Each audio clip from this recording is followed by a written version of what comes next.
Notes बना के देंगी, ठीक है, अपने लिए बल्कि मेरे लिए ठीक नहीं। है। अच्छा जी, इस दफा जो 2020 का पेपर आया उसमें एक क्वेश्चन था जनरल क्लॉजेज एक्ट के हवाले से कि explain the significance and scope of the power possessed by an authority competent to issue any order, rules, bylaws under any act or regulation to exercise the same power in the like manner and subject to the like sanction and conditions, if any, to make substantial changes in such order, notification, rule or bylaws। देखें, जब किसी enactment के जरिए किसी law के तहत किसी competent authority को अगर ये अख्तियार दिया है कि आप लॉ मेकिंग कर सकते हैं, आप रूल्स एंड रेगुलेशंस फॉर्मुलेट कर सकते हैं, तो सैंक्शंस और कंडीशंस को मद्देनजर रखते हुए आप उसमें चेंजेस भी कर सकते हैं, ठीक है। तो ये जो क्वेश्चन बन रहा है ये आपके सेक्शन 21 में से आ रहा है, ठीक है, 21 में से जो कि है सेक्शन 21 का क्वेश्चन, बिल्कुल ठीक है।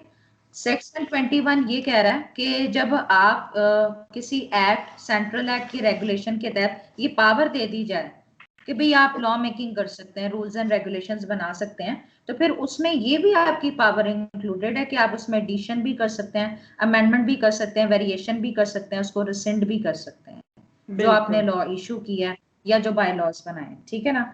तो सेक्शन 21 इस हवाले से इसमें डिस्कस किया गया कि एक तो आपने इसमें यह ख्याल रखना है कि जो मैनर प्रोवाइडेड है उसके मुताबिक आपने पावर्स को एक्सरसाइज करना है, और आपको 3-4 पावर्स ये दे दी गई हैं, ठीक है। और ये एक कंस्ट्रक्शन इंटरप्रिटेशन, जो रूल ऑफ इंटरप्रिटेशन है उसका ये एक तरीका कार भी है रूल ऑफ कंस्ट्रक्शन का, जो कि इम्प्लिसिटली ये प्रिंसिपल लेट डाउन करता है कि इसकी तरह इसमें लोकस पोनिटेंशिया का जिक्र किया गया, ठीक है। लोकस पोनिटेंशिया, लोकस पोनिटेंशिया का मतलब ये है कि जो आप, ये आपको एक ऐसा अख्तियार दिया गया है कि आप ही के पास करदा जो ऑर्डर्स हैं आप दोबारा से उसको रिवाइव कर सकते हैं, उसको कंसल्ट कर सकते हैं, जब तक कि कोई डिसाइसिव स्टेप ना ले लिया जाए या कंडीशन ऑल्टर ना हो ली जाए, ना हो गई हो, ठीक है। तो लोकस पोनिटेंशिया एक ऐसी अपॉर्चुनिटी है कि आप अपने कॉन्ट्रैक्ट या जो भी आपने पास किया है उससे आप विड्रॉ कर सकते हैं, इससे पहले कि आपका जो स्टेटस चेंज हो जाए या आप उसके तहत बाउंड हो जाएं, ठीक है। ठीक है। तो इसमें ये प्रिंसिपल तो आपको समझ आ गया ना कि भाई आप अपने ऑर्डर्स को रिकॉल कर सकते हैं, ठीक है। लेकिन इसके साथ ही साथ ये है कि अगर तो कोई रिस्ट्रिक्शंस इम्पोज नहीं की गई गवर्नमेंट की तरफ से, तो फिर तो कोई रीजन ही नहीं नजर आती ना कि भाई आप अपनी ही जजमेंट्स में जो एरोनियस कोई अगर आप फाइंडिंग्स दे देते हैं तो उसको आप रेक्टिफाई कर सकते हैं, ठीक हो गया। अच्छा, इस हवाले से जो मैंने आपको पेजेस भेजे हैं उसमें एक पुराना केस है Shahbaz versus crown, PLD 1956, federal code 46 की जजमेंट है, ठीक है, जिसमें ये हर तरह के ऑर्डर्स आते हैं, क्योंकि सेक्शन 21 की जो वर्डिंग है ना उसमें कहा है एनी ऑर्डर, ठीक है। इसमें ये अ पावर टू देन, हाँ जी, एनी नोटिफिकेशन, ऑर्डर, रूल्स और बाय लॉज, जब एनी का लफ्ज आ जाता है ना इसका मतलब है कि इसमें लेजिस्लेटिव, स्टैट्यूटरी, हर तरह की ऑर्डर्स आ जाते हैं, ठीक है। फिर आपने उसे अपने उस मौजू के हिसाब से पढ़ना है कि ये जो रूल्स एंड रेगुलेशंस बनाए गए थे इसके पीछे बैकग्राउंड क्या था, ठीक है। लेकिन ये है कि कोई रिपग्नेंट नहीं होना चाहिए इसकी कॉन्टेक्स्ट में, ठीक है। तो स्पेसिफिक प्रोविजन के जरिए भी ऑथराइज किया जा सकता है ऑल्ट्रेशन के लिए, ठीक हो गया। तो ये डिफरेंट प्रोविजंस है, लेकिन जो मुझे मैंने आपको पेजेस शेयर किए हैं उसमें 2019 सुप्रीम कोर्ट मंथली रिव्यू 643 का जिक्र किया गया, ठीक है, जिसके हेड नोट्स में सबसे पहले उसने सेक्शन 21 पेज खोलें जो मैंने व्हाट्सएप पे आपको भेजा, जिसका पहला जो हेड नोट है वो सेक्शन 21 है। निकाल लिया आपने? मैं देख रही हूँ। हेलो, हाँ निकालें जरा काइंडली जी।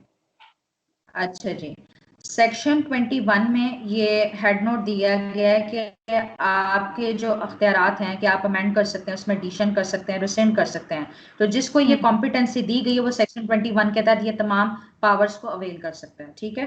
फिर जो दूसरा हेड नोट है जो कि सेक्शन 21 को फर्दर बता रहा है कि ऑर्डर्स को रिकॉल किया जा सकता है जिसमें प्रिंसिपल ले डाउन हुआ है लोकस पोनिटेंशिया का, जिसमें जुरिस्डिक्शन और जो ऑथराइज अथॉरिटीज हैं उनको ये इख्तियार दिया गया कि आप इस प्रिंसिपल की रोशनी में ऑर्डर्स को रिकॉल कर सकते हैं। ठीक है, बस ये ख्याल रखना है कि कोई डिसाइसिव स्टेप ना ले लिया हो, लेकिन इससे ये कोई फर्क नहीं पड़ता कि अगर तो ऑर्डर इलीगल है या उससे इलीगली कोई बेनिफिट हासिल किया गया है तो बेशक फाइनलिटी ले लियो, उस जजमेंट को दोबारा से रिवाइव किया जा सकता है।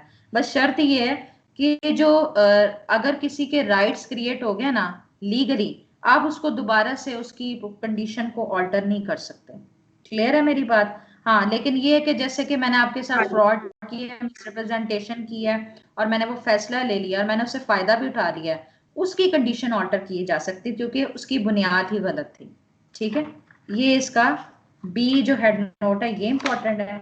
ठीक है, उसके बाद फर्दर आगे जाइएगा, एक पेज और पलटें, उसका जो पैराग्राफ 5 है इसमें अथॉरिटी के अपने ऑर्डर्स को रिकॉल करने के हवाले से बात की गई है। एक केस यहाँ पर बताया गया है, secretary ministry of finance versus Mohammad Hamayatullah Farookhi. ठीक है, 1969 का केस है जिसमें अर्लियर ऑर्डर पास हुआ था गवर्नमेंट सर्वेंट के फेवर में कि एक फिक्स सैलरी डिटरमिन की गई थी, इसको दी जानी चाहिए, तो वो विड्रॉ कर ली गई थी। ठीक है, तो उसमें भी ये कहा गया था कि भाई आप अपने आपके पास ये इख्तियार है कि आप अपने ऑर्डर को अंडू कर सकते हैं। ठीक है, लेकिन उसका देखना है कि उसका क्या उसका इफेक्ट कॉज हुआ है और क्या किसी इंडिविजुअल के राइट्स को आप इन्फ्रिंज तो नहीं कर रहे, खत्म तो नहीं कर रहे, तो ये चीजें भी देखी जाएंगी। ठीक है, ये पैराग्राफ 5, पैराग्राफ 6 1969 की जजमेंट और 1992 ये ऐड कर लीजिएगा। ठीक है, और इससे जो दोबारा अगला बताएंगे पेज सर? है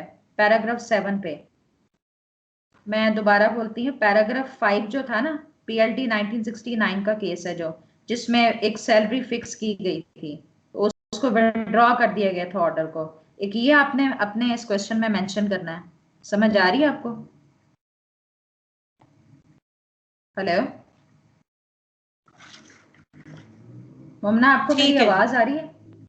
हाँ जी आ रहे हैं। अच्छा, पैराग्राफ 5 ऐड कर, हाँ जी, पैराग्राफ 6 ऐड करना है आपने। ठीक है, पैराग्राफ 7 ऐड करना है, और इसमें पैराग्राफ 7 में एक और मजीद बात की गई है कि इलीगल ऑर्डर की बेस पे आप कोई राइट क्लेम नहीं कर सकते।